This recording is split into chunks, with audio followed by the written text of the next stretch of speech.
All right, welcome everybody. I'm glad that you could join us today for our discussion on the science of motivation, why what drives you might not drive your team. Now, my name's Scott Arrieta. I'm the founder and CEO of Unity & Company, where we partner with organizations to help their leaders and teams to unlock their full potential. Now, before starting Unity, I spent years as an operations and HR executive in high-growth venture-backed companies. So I've seen firsthand how critical it is for leaders to truly understand what drives their people. Now, at Unity & Company, we focus on leadership development, team effectiveness, and cultural transformation.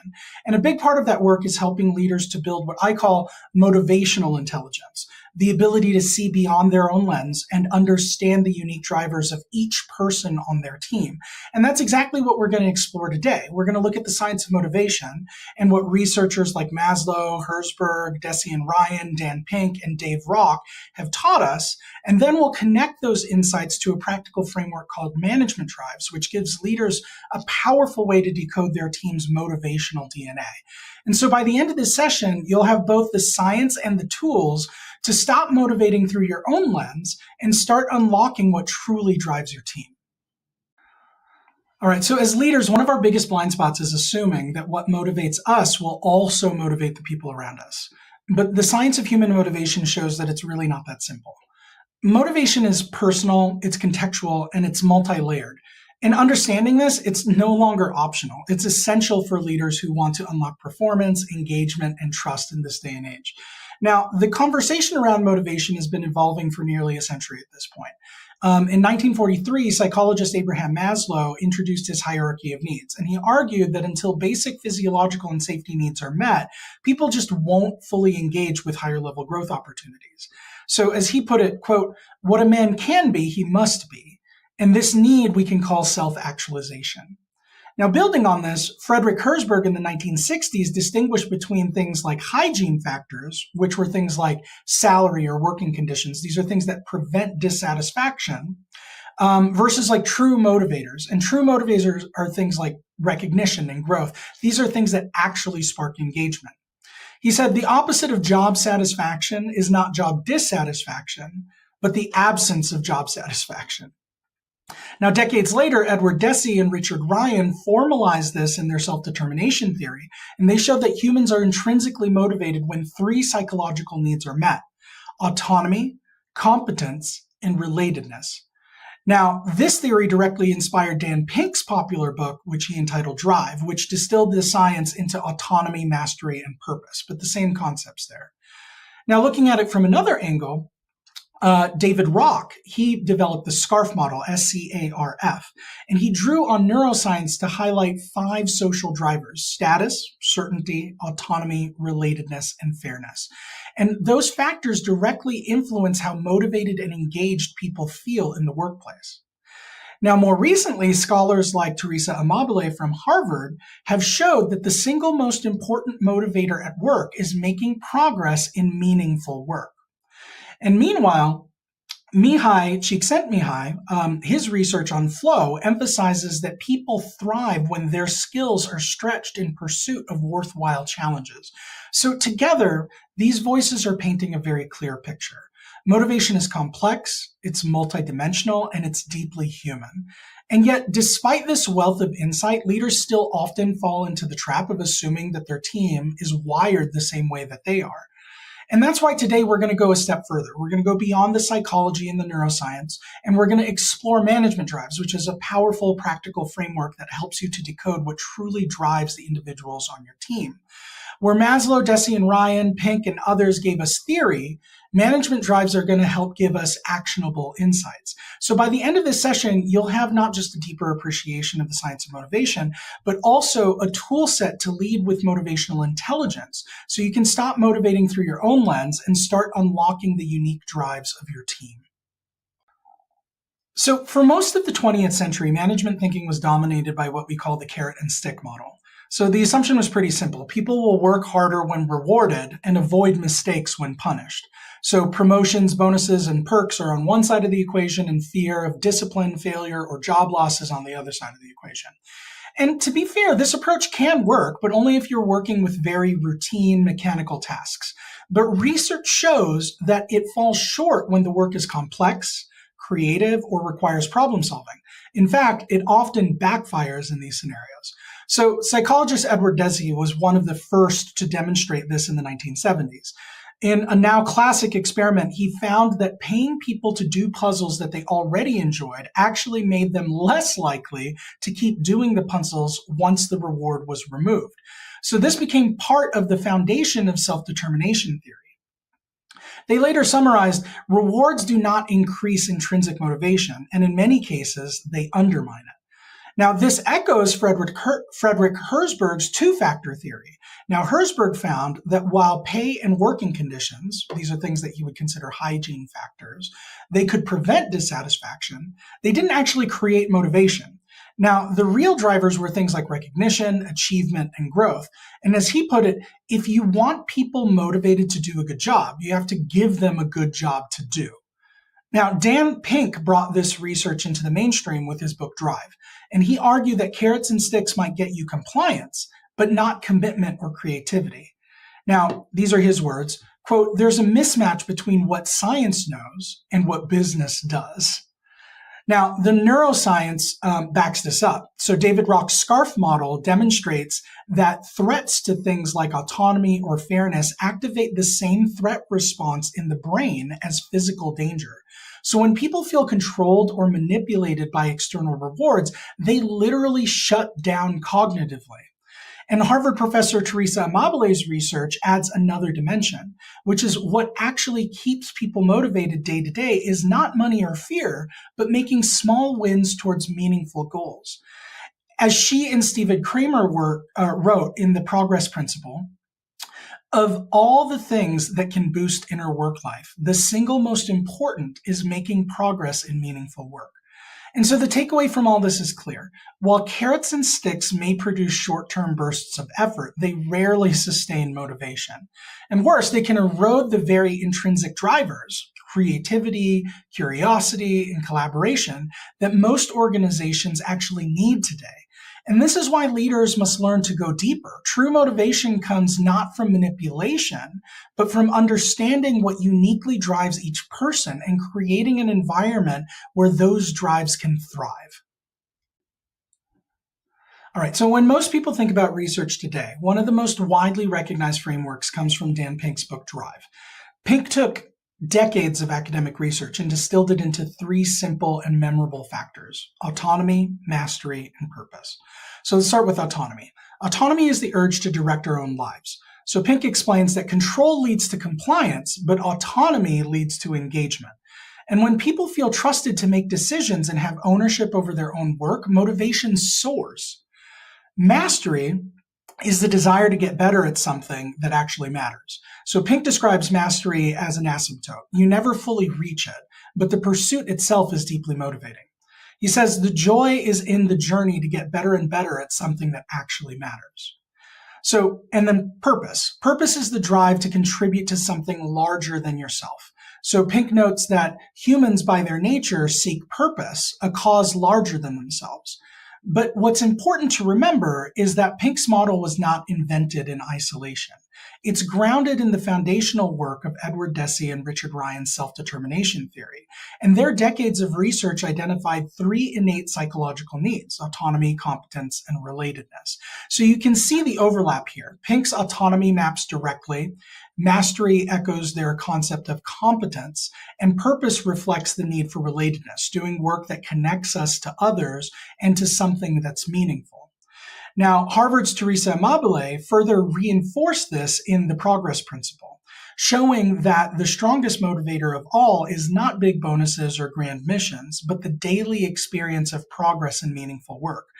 Now, as she wrote, inner work life is most positive, and people are most motivated when they make progress in meaningful work. And if we zoom out, Mihai Csikszentmihalyi's research on flow describes the psychological state that often results from pursuing mastery. He says the best moments usually occur when a person's body or mind is stretched to its limits in a voluntary effort to accomplish something difficult and worthwhile. Now, together, these insights make Pink's framework so resonant. It gives leaders a way to think beyond carrots and sticks and instead design environments where people have freedom, growth, and meaning. But here's the catch. Where many leaders stumble, not everyone values these drivers equally. So for some, autonomy is everything. For others, too much autonomy feels overwhelming, and they thrive with structure and clarity. Some are fueled by purpose, while others are more motivated by achievement or belonging. And this is where Pink's model, while powerful, reaches its limit, because it describes the universal categories of human motivation, but it doesn't tell you which of these matter most to your team members. And to do that, we need a tool like Management Drives, which moves from theory to personalization. All right, so far we've looked at motivation from the lens of psychology and behavioral science. So now let's shift into neuroscience, what's actually happening in the brain when people feel motivated or demotivated. So David Rock, he's the co-founder of Neuroleadership Institute. He developed the SCARF model to explain how social situations impact motivation. SCARF identifies 5 key drivers that our brains treat as primary rewards or threats. So the first is status, or relative importance to others. Next one is certainty, how predictable the future feels. The next is autonomy, our sense of control over events. Next is relatedness, whether we feel safe with others or part of the group. And the last is fairness, our perception that exchanges are just and equitable. Now, Rock explains, a perceived threat to one of these domains generates a strong threat response in the brain, and a perceived reward generates a strong reward response. So here's why this matters for leaders. The brain reacts to social threats and rewards in much the same way that it reacts to physical ones. So in fMRI studies, researchers have found that social rejection activates the same neural regions as physical pain. In other words, when employees experience unfairness or exclusion, their brains process it like they're being physically hurt. Now, conversely, when people experience fairness, relatedness, or autonomy, the brain releases dopamine, which fuels engagement and learning. And that's why people feel trusted to make choices or recognized for their contributions. They light up with energy. So let's connect this back to leadership. Imagine a team member who craves certainty. They want clear direction and predictability. If you're a leader who thrives on flexibility and last-minute pivots, you might think that you're empowering them by saying, figure it out. But to them, it's stressful. It's even threatening. Their brain is in a defensive state, not a creative one. Or consider status. So recognition in public might feel really motivating to one employee, but for another, it might feel like a threat, drawing unwanted attention and triggering anxiety. So this is the beauty of the SCARF model. It shows us that motivation is literally wired into the brain's threat and reward system, and it makes clear that the same stimulus can motivate one person and demotivate another. So as leaders, the takeaway is this: motivation isn't about pushing harder. It's about creating conditions that minimize threat and maximize reward in ways that are meaningful to each individual. So this insight dovetails perfectly with Management Drives. Where SCARF explains the universal drivers that our brains respond to, Management Drives actually helps you to identify which specific drivers dominate for each member of your team. Okay, so we've explored the psychology of motivation and the neuroscience of motivation.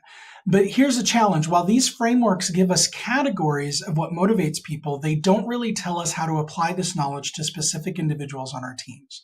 And that's where Management Drives comes in. Because Management Drives is a system built on decades of research in psychology and organizational behavior. And its central premise is this: people are motivated by different intrinsic drives, and those drives strongly shape how they think, how they act, and how they interact. And what motivates one person may completely demotivate another.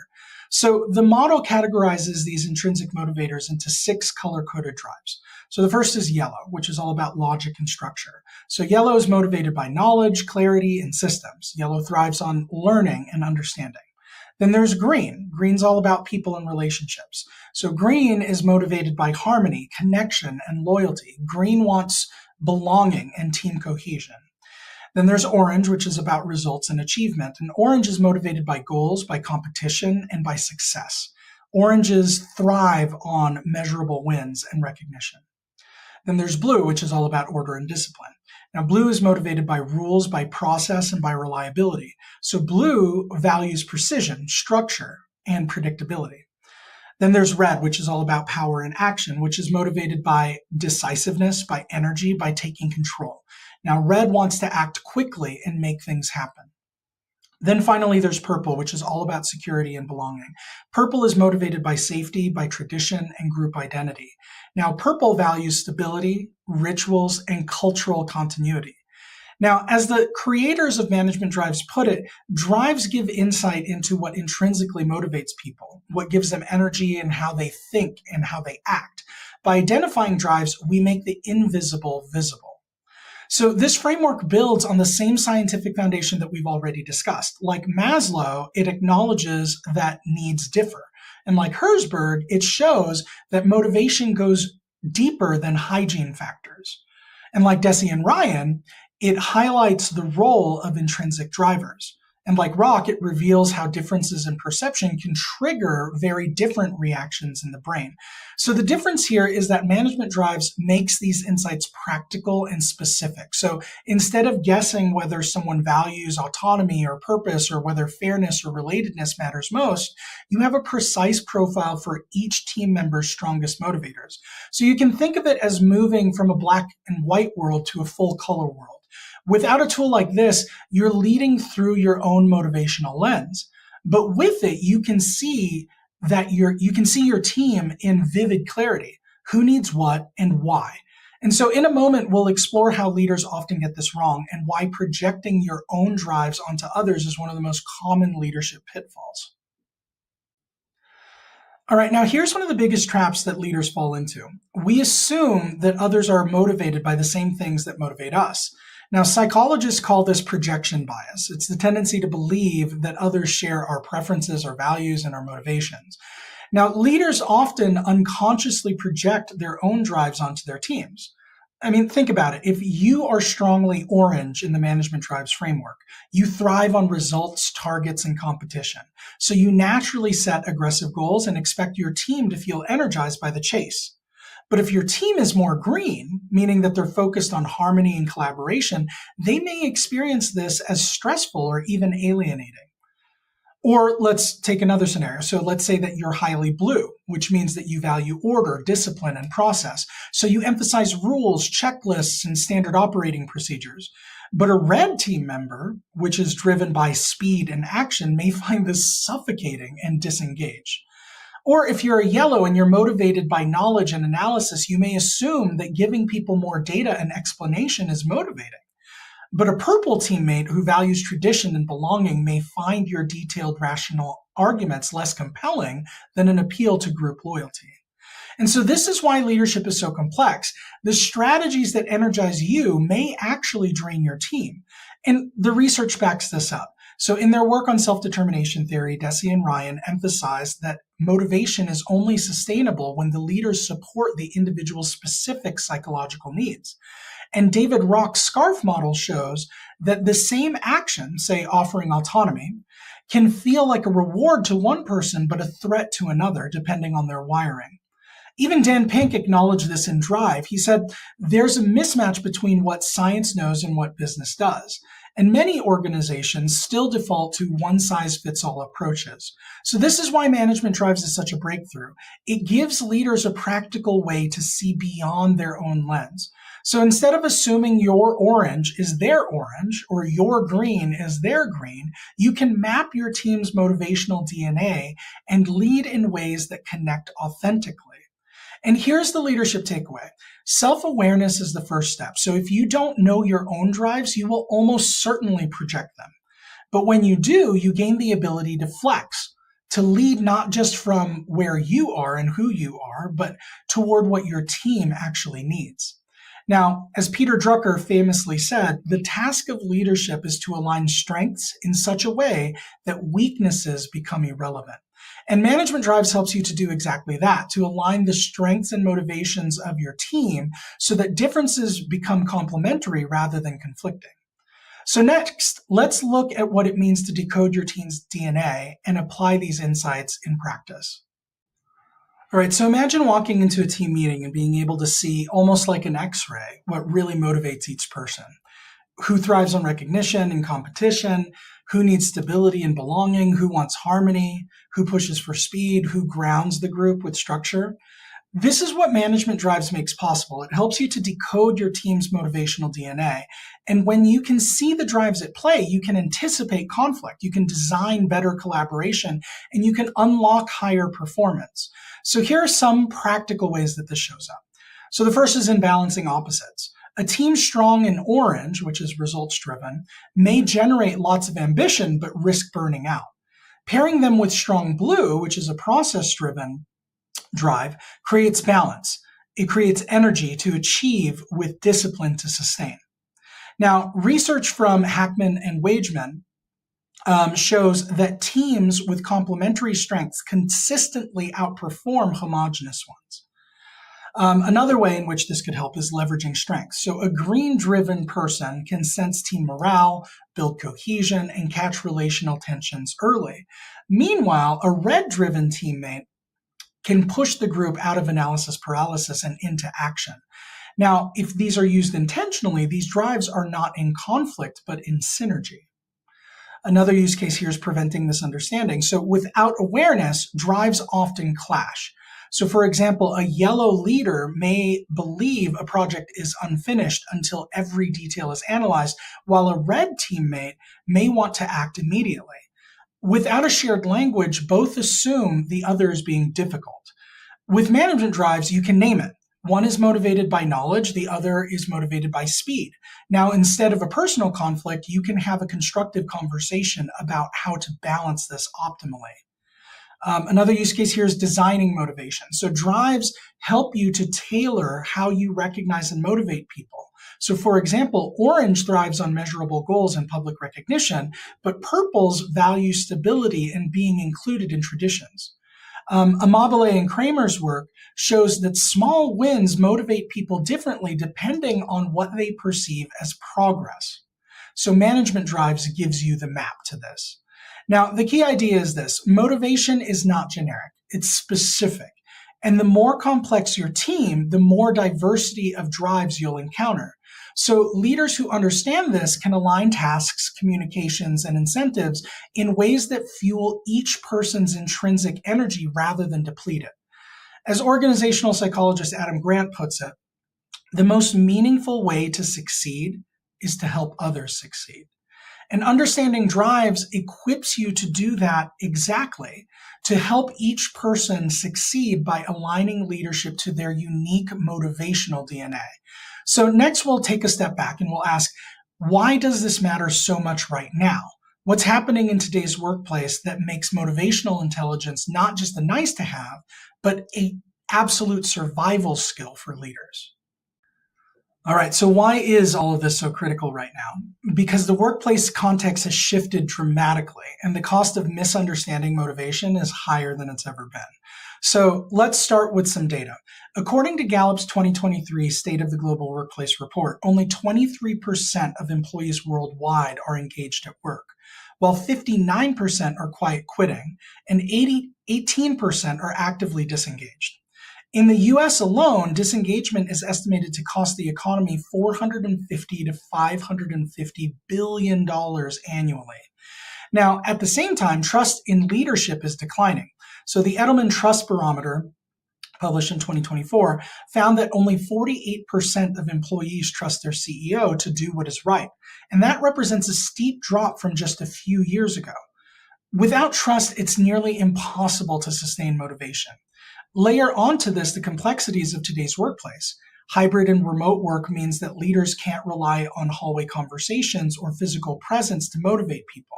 They must be intentional about connection. Generational shifts mean younger employees often value purpose, growth, and flexibility more than pay alone. In fact, Deloitte's 2024 Millennial and Gen Z survey found that over 40% would leave their jobs within 2 years if they felt their values weren't aligned. Now, burnout is rampant. The World Health Organization now classifies burnout as an occupational phenomenon, and surveys show that more than 50% of US workers report experiencing it. So when you take all this stuff together, this creates what I call a motivational crisis. Traditional levers like pay, perks, positional authority, they're no longer enough. As management scholar Gary Hamel once wrote, you can't build a company that's fit for the future without building one that's fit for human beings. And this is why tools like management drives are so powerful today, because they don't just give you abstract theory, they help you navigate this complexity in practical human-centered ways. I mean, imagine being able to walk into a hybrid meeting knowing exactly who on your team needs certainty and structure, who thrives on autonomy, who is fueled by belonging, and who pushes for progress. Instead of guessing, you're equipped with the insight. And here's the leadership imperative in today's environment. Leaders can't afford to motivate blindly. Misalignment leads to disengagement erodes trust, and low trust drives turnover. But leaders who learn to decode motivation and build teams that are not only more engaged, but also more resilient, creative, and loyal. And as Amy Edmondson reminds us, the best workplaces are not defined by how smart the people are, but how safe the environment is. Safety, trust, and motivation are intertwined, and they're now non-negotiable. So the question becomes, how do we move from awareness to action? How do leaders put this understanding of motivation and drives into daily practice? That's where we're going to go next. Okay, so awareness and motivation is the first step, but where leaders create real transformation is when they move from knowing about drives to actually acting on them. So let's explore 3 core applications where leaders can use motivational science and management drives in daily practice. So the first is in communication. Speak to what matters to them, not just to you. So research by Deci and Ryan shows that motivation increases when leaders support individual psychological needs. That means tailoring communication to fit drives. So to a blue-driven person, clarity and process language motivates. Here's the plan, here's the standard. To an orange-motivated person, recognition and challenge matter. Here's the target, let's see if we can beat it. To a green, connection and language matter. So that sounds like let's collaborate and make sure that the team feels supported.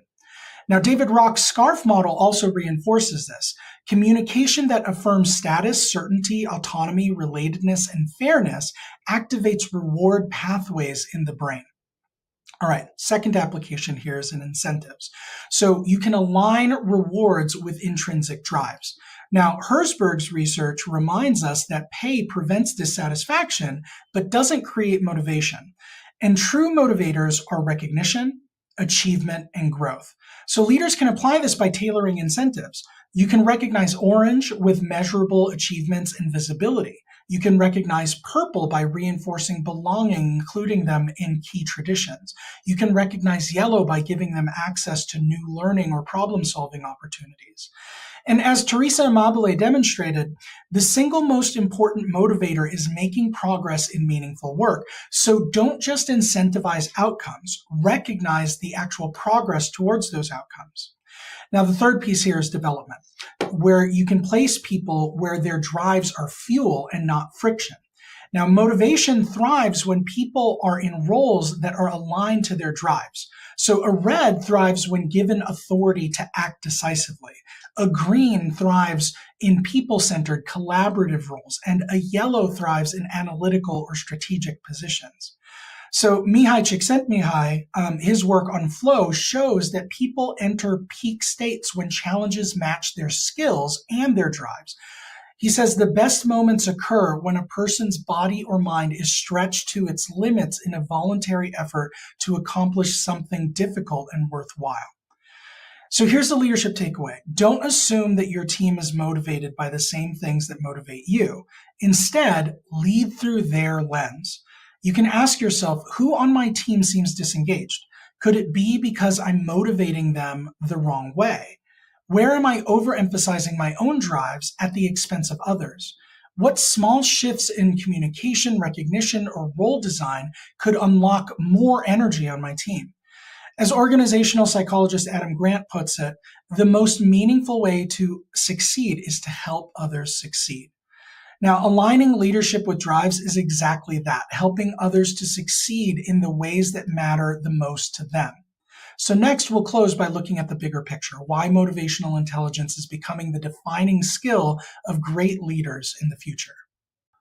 All right, so we've traveled through decades of research and frameworks today, from Maslow's hierarchy of needs in the 1940s to Herzberg's two-factor theory in the 1960s, and then Deci and Ryan's self-determination theory in the 1970s, and onward, Csikszentmihalyi's flow in the 1990s to Dan Pink and David Rock, bringing these ideas into the mainstream in the 2000s. And we've seen how Amabile's progress principle and Edmondson's psychological safety add new dimensions to this evolving conversation. And then we layered on management drives, which was a framework that doesn't just describe universal principles of motivation, but actually helps you to map and apply them in real time to your team. And so the through line in all of this is pretty clear. Motivation is not one size fits all. Maslow showed us that people's needs are layered and dynamic. Herzberg showed us that money and conditions can only go so far. Deci and Ryan showed us that autonomy, competence, and relatedness are fundamental. And Pink distilled that into autonomy, mastery, and purpose. David Rock showed us that the brain codes social threats and rewards as survival-level events. And Amabile showed us that small wins in meaningful work matter the most. Csikszentmihalyi showed us that peak performance happens when challenge meets drive. And Edmondson showed us that none of this works without a safe environment. Together, these insights paint a picture of leadership in the 21st century. It's not about managing tasks or wielding authority. It's about motivational intelligence. Motivationally intelligent leaders know three things. They know themselves. They understand their own drives and how those drives shape their leadership. They know their people. They recognize that each person is motivated differently, and they take time to decode those differences. And they understand their environment. They design conditions through communication, through incentives, and through development that allow diverse drives to thrive together. Now, as Peter Drucker reminded us, the task of leadership is to create an alignment of strengths in ways that make a system's weaknesses irrelevant. That's what management drives enables, aligning diverse motivational strengths so the team as a whole is stronger, more resilient, and more engaged. So here's my invitation. Don't leave motivation to chance. Don't assume your team is wired like you. Invest in understanding what truly drives your people. Apply the science and use practical tools like management drives to make it real. Because when you do, you don't just get higher performance. You build trust, you reduce burnout, you create workplaces where people want to give their best, not because they have to, but because they're inspired to. And that's the future of leadership. That's motivational intelligence.